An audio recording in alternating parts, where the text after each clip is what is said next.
the picture right there on your screen. How did this meet netizens? Let's go over now to have your input on the show. Now, reacting to this development is Colossus Black, who says African politics is just a mini war front because there is always bloodshed. Why is peaceful election hard? Okay, also in reaction to this is another user, Christopher, who says, what can Peace Accords Committee do? Is there rationale in signing peace accords before election where INEC and security agencies have already taken side and to be confirmed by judiciary? And for another user who was tweeting at Dennis, it says, the way people are ready to kill to get into power leaves me in shock. Once they are in power, they begin to say it's not easy, but they won't resign. All right, then, quite a question. I mean, you have to think about that. For Festus, it says, I thought the IG deployed more than 25,000 police personnel to the state. Shade, they never resume work, ni? Well, it be like so that tomorrow night be the day, so let's see. And also in reaction to this, let's see what's going on.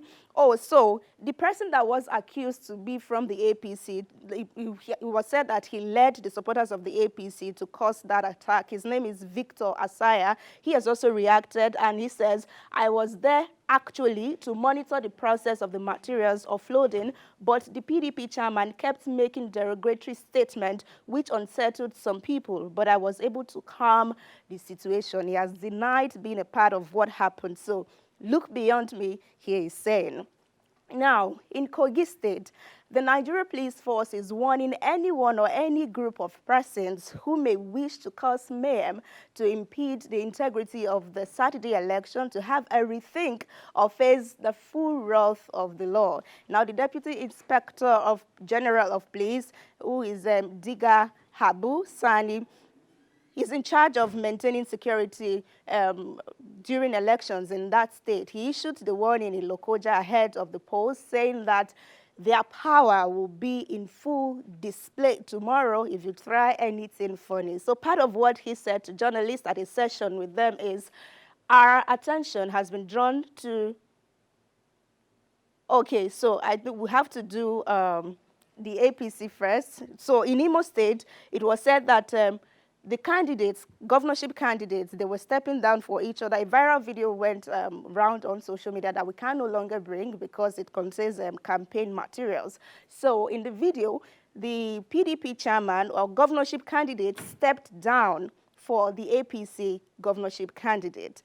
It turned out that it was fake. So the PDP responded, and also the APC has also come back. But the first one here is from the PDP, who says, our attention has been drawn to a trending video on social media purportedly claiming that the governorship candidate of the People's Democratic Party in the Saturday, November 11 off-session election in Imo State, Senator Samuel Anyanwu, popularly known as Sam Daddy, has withdrawn. And he says it is not true. Let's go over to have more reactions to this. This is coming from the APC now, after that went viral. And it says, to be crystal clear, neither Governor Uzodimma nor our great party had any hand in procuring the making of that video. Our governor and party have been hard at work campaigning to persuade the good Imo electorate to renew our mandate to have any interest or time for such piece of frivolous and unhelpful propaganda. So the PDP, APC rather,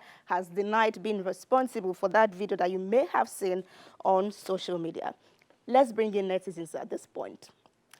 Objective Aboki says, re-election, you say, was he ever elected before? You people are funny. I swear that's referring to Governor Hope Uzodimma. Let's proceed to have more reactions. Chuku says, you see, politics is never a dirty game. It's just that the players are really dirty. Let's proceed to see what stories are coming up next on the social media space. And yes, this is when we should have gone to Kogi State to bring in what the police is saying. They are saying that if you try yourself you are gonna collect, right? So let's have some of their statement right now. It says that any person that will want to test our capacity, ability in the smooth conduct of the election will know the various powers that we have. And then in the next slide, they are assuring electorate to say that they should come out, and it says, I am calling on the good people of Kogi State to be law-abiding and be supportive of security agencies to discharge their mandate for the peaceful, free, fair, and acceptable elections in this state. Again, reactions. Brainy Teaser says, this is how police talk and people will believe them, and on that day, they will help the highest bidder rig election. Oh, well, his thought. And then, do you remember this picture from February 25 during the general election of a policeman who was sleeping on duty? So this user is saying, okay, I see, this is your power right there. But then, let's have another reaction to this before we move on. Chijoke says they should act, oh, not only saying it. And then someone else is making another recommendation if we move forward. Basil says, make our elections electronic, digital, install voting machines in public and secured places, military, police barracks, etc., and open polls 2 weeks before election day so people can vote early if they want, and collation start at close voting. All right, let's call it a day after this story to say that the president of the Nigeria Labour Congress, NLC, who is Joe Ajero, has for the first time since his encounter in Imo State spoken for himself.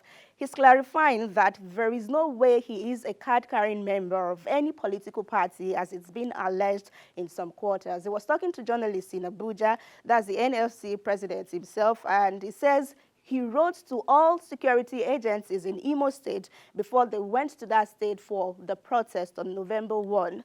But the police ended up handing him over to thugs to deal with him. And he says, in fact, it was a series of transition. Grade 1 thugs, and then it's transited to another level of thugs. So let's listen to him and come back. We came and we drew about 20 security personnel that were there, we cried to, guiding us. And then the policeman arrested me and handed me over to talk. One of his small, I don't know whether that one is sergeant or inspector, said, okay, why don't you take him? Don't hand him over to these people. He shouted on the sergeant also and said, come on, shut up. And that was how they dragged me on the floor, took me to this bus, and about 7 people. I can't explain the beating, but they tied my nose, tied my eyes, tied everywhere, and they were hitting me with all manner of documents. And they were asking me why I was challenging group, that I should say my last prayer, and that they were taking me to call it Joabadiza. That's where they would throw me. That was in the process.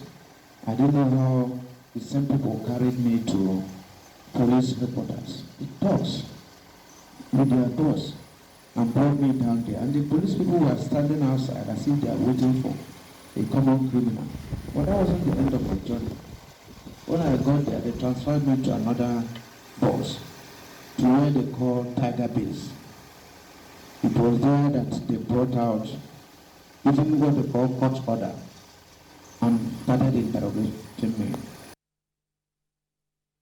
Okay, so that was Joe Ajero's summary there earlier today in Abuja. So there is a picture I would like us to see besides everything that we've said. It was done by Business Day. You were right at that picture. Yes, thank you.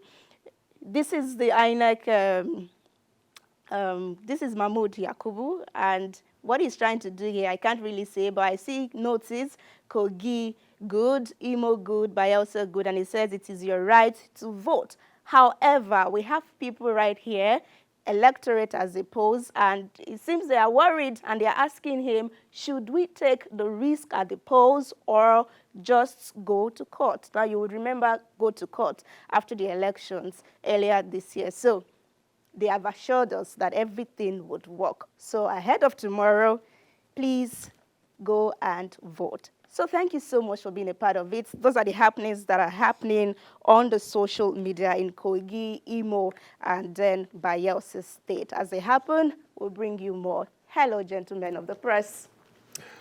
Rena, good work. Thank you. I love this final cartoon. It's just beautiful. Looking at the picture, just look at the voters who are standing in line right behind that drawing of that's purportedly the INEC chairman. Yeah. See them dressed in different. They're wearing different defensive garbs, Absolutely. holding shields, wearing helmets, face shield, which is hinting at violence, the possibility of violence. And of course, that simple thing, should we vote? Should we take a risk or go to court? Well, they've been assured that their vote will count. They said Rex would work, IREV will work this point, but people are actually asking that prior presidential election, before it was presidential election, you told us that IREV would work. So when you say it would work, do you mean real time, or it is we're going to have the same experience of having a winner and then like 6 months after we still have results coming in and you say IREV is working? So what exactly do you mean? I'm not sure that has been clarified. But one thing that I am sure of is that security personnel too have assured of their safety, and definitely they have to go vote so that we don't end up complaining of bad leadership. Let's know that you contributed to what we have today. Rena, thank you very much. The assurance is that go out and vote, and your vote will count. So Absolutely. let's hold INEC to that. Probably tomorrow we'll have this conversation again, whether they did well or have they learned lesson from the last election. So fingers crossed. Yes, thank you. All right, we'll be taking you now to Imo State, where our correspondent, Chukwu Ebuka Obodo, will be giving us updates from that state. Ebuka.